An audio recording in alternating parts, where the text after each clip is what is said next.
Sunan Bonang dilahirkan pada tahun 1465 Masehi di Lasem, Majapahit dengan nama Said Raden Maulana Magdum Ibrahim.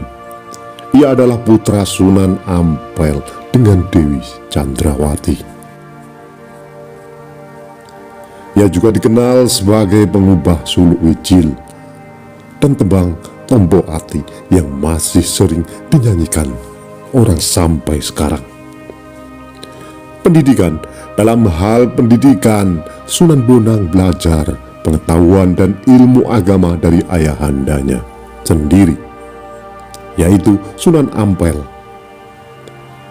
Ia belajar bersama santri-santri Sunan Ampel yang lain seperti Sunan Giri, Raden Patah, dan Raden Kusel.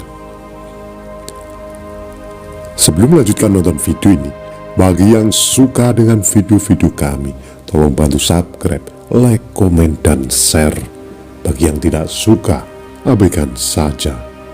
Kami di sini tidak ada niat untuk menyudutkan orang-orang yang terlibat. Kami di sini tidak mengurangi atau merubah isi sumber untuk menjaga otentisitas sumber. Kami di sini hanya mengulang sejarah-sejarah yang sudah ada.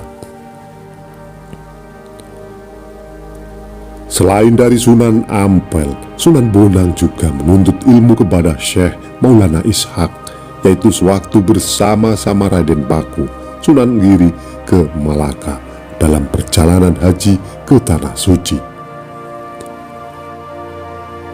Sunan Bonang dikenal sebagai seorang penyebar Islam yang menguasai ilmu fikih, usuluddin, tasawuf, seni, sastra, arsitektur, dan ilmu silat dengan kesaktian dan kedikdayaan menakjubkan. Bahkan masyarakat mengenal Sunan Bonang sebagai seorang yang sangat pandai mencari sumber air di tempat-tempat yang sulit air. Di dalam kisah Babadaha Kediri menggambarkan bagaimana Sunan Bonang dengan pengetahuannya yang luar biasa bisa mengubah aliran sungai berantas, sehingga menjadikan daerah yang enggan menerima dakwah Islam di sepanjang aliran sungai menjadi kekurangan air. Bahkan sebagian yang lain mengalami banjir.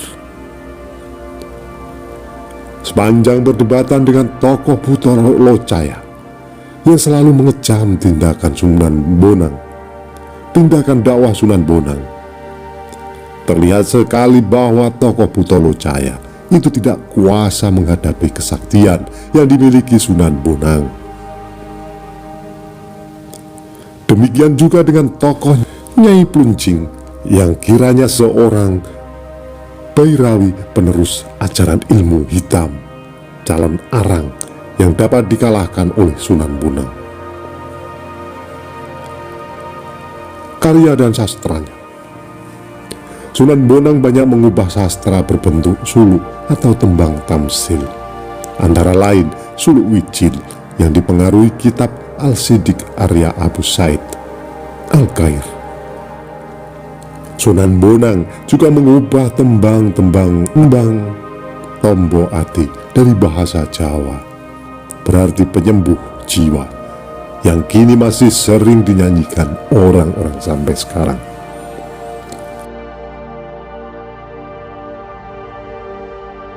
Ada pula sebuah karya sastra dalam bahasa Jawa yang dahulu diperkirakan merupakan karya Sunan Bonang dan oleh ilmuwan Belanda. Seorang pakar Belanda lainnya dianggap bukan karya Sunan Bonang, melainkan dianggapkan sebagai karyanya. Dia juga menuliskan sebuah kitab yang berisikan tentang ilmu tasawuf berjudul Tanbihul Ghafilin. Kitab setebal 234 halaman ini sudah sangat populer di kalangan para santri.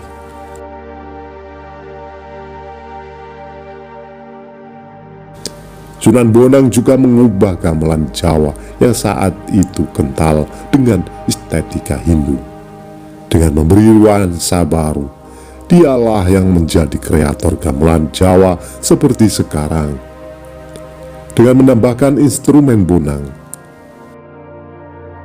Gubahannya ketika itu memiliki nuansa zikir yang mendorong kecintaan pada kehidupan transendental alam malakut.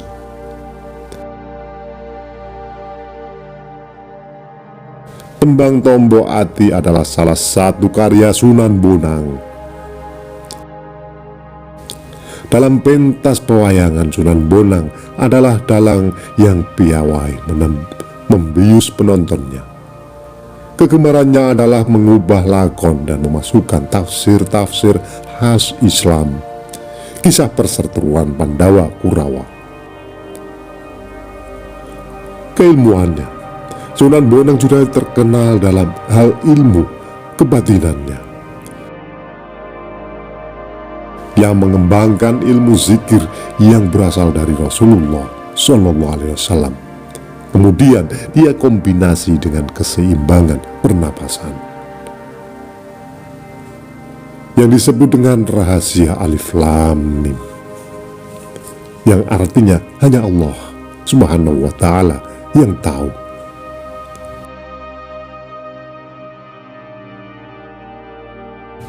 Sunan Bonang juga menciptakan gerakan-gerakan fisik atau jurus yang dia ambil dari seni bentuk huruf hijaiyah yang berjumlah 28 huruf, dimulai dari huruf alif dan diakhiri huruf iya. Ia menciptakan gerakan fisik dari nama dan simbol huruf hijaiyah adalah dengan tujuan yang sangat mendalam dan penuh dengan makna. Secara awam, penulis artikan yaitu mengajak murid-muridnya untuk menghafal huruf-huruf hijaiyah dan nantinya setelah mencapai tingkat diharuskan bisa baca dan memahami isi Al-Quran. Penekanan keilmuan yang diciptakan Sunan Bonang adalah mengajak murid-muridnya untuk melakukan sujud dan sholat dan zikir. Hingga sekarang ilmu yang diciptakan oleh Sunan Bonang masih dilestarikan di Indonesia oleh generasinya dan diorganisasikan dengan nama Padepokan Ilmu Sujud Tenaga Dalam Silat Tauhid Indonesia.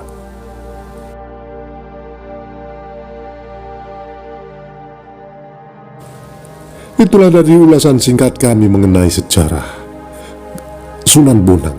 Apabila ada kesalahan dalam kami menyampaikan, mohon diluruskan dan mohon maaf. Terima kasih yang sudah menonton sampai selesai.